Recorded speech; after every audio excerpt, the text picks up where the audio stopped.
Okay, welcome to my first tutorial using Camtasia Studio. The first thing I want to go over is when you initially start to record the screen, you can press your F10 button to stop the recording, and when you do that, you'll be presented with another screen playing your video. I can't show you that because I can't record that and do this tutorial at the same time.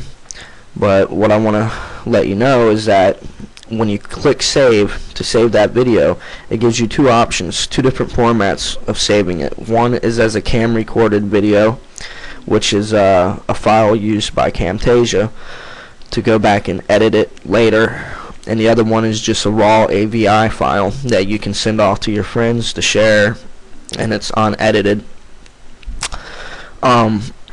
So depending on if you want to send it directly over to somebody or not, that's how you're gonna have to decide on the format you're saving it in. So if you want to send it directly without doing any editing or anything, send it as an AVI.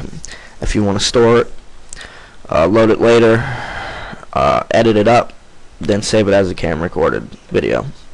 So with that being said, I'm going to show you a video, importing a video. I have one right here. So I just drag and drop it down to Camtasia, and I put it in the clip bin, and now there's my video. My next step is I want to click and drag that video down here to the timeline.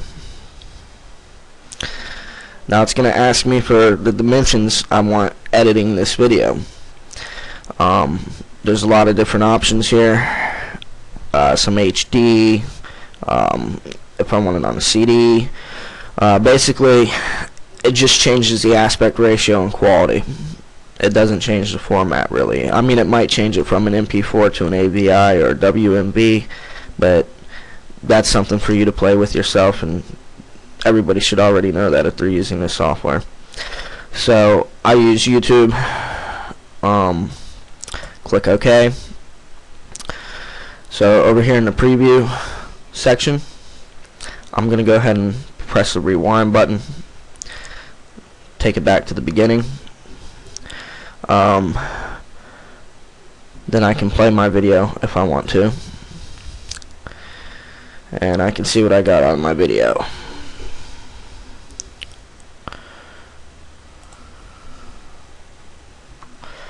Okay, now that I've played my video and I've previewed it once, twice, however many times, I can see the changes that I want to make on this.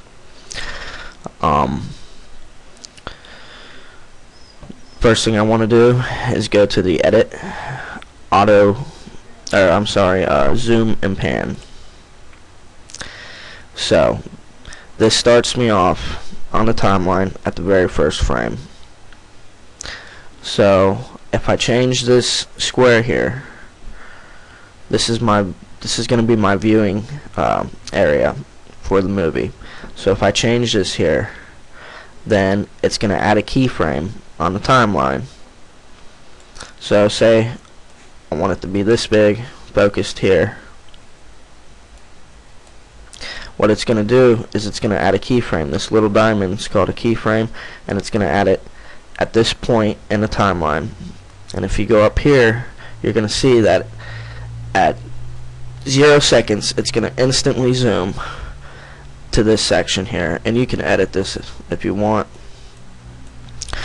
So I have an area picked that I want to start off at, and I go over here now to my preview section, press play, and now you can see I'm zoomed in. So I'm going to pause it there because I want to zoom out now. I'm just playing with this to show you. So I pause it here to zoom out. I go to my timeline, and I see a line here, and that's letting me know where I'm at right now on the preview area. So at this point here, I want to go ahead and click up here, and you're going to see this turns right over here, and it moves. So at this point here,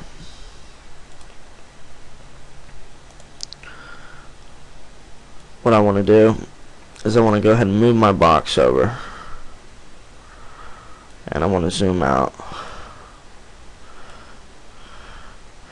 and it's going to add a keyframe automatically. So now that I've adjusted this box, I got it to where I want it. I come down here, I can see it 3 seconds and 1800ths of a second. It's gonna zoom out at 1 second zoom. Now I can change that zoom even longer if I want to make it a smoother, longer transitional zoom, but I'm just gonna leave it at 1 second. It's 1 second by default. Then I come down to the timeline and I say, okay, there's my second keyframe. So at this point in time, you can see the slider, the gray area right before the keyframe. That's letting you know the transition's taking place for that zoom. So I have my 2 keyframes. I'm going to rewind the video over here, and I'm going to go ahead and play it and see what I got.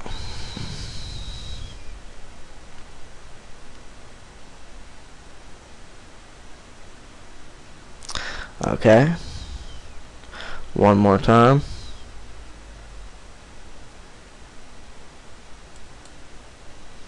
Alright, so that's basically what I was looking for,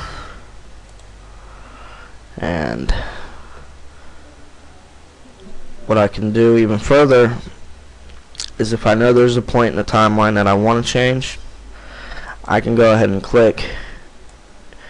Say I know that at this many seconds, at 6 seconds, I know that I'm gonna want to be zoomed in somewhere in particular. So what I can do is I can just click up top here, and it gives you the little time. So I want to say it's 6 seconds. I want to change where I'm zoomed in at. So 6 seconds. I want to be zoomed in at this little shack thing there. So now I can play my video and see what I got.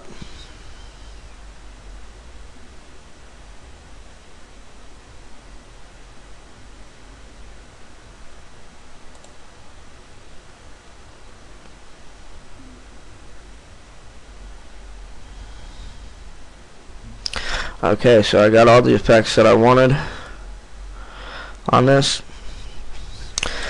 And again, you can just click here on the timeline, adjust this, and it's gonna automatically change your keyframe for you, add one for you. So if I click here and I adjusted this box, it's gonna add the keyframe for me, and then I can click finished when I'm done with that, and produce video as. And let me show you real quick before I do that, that if I want to get rid of a keyframe,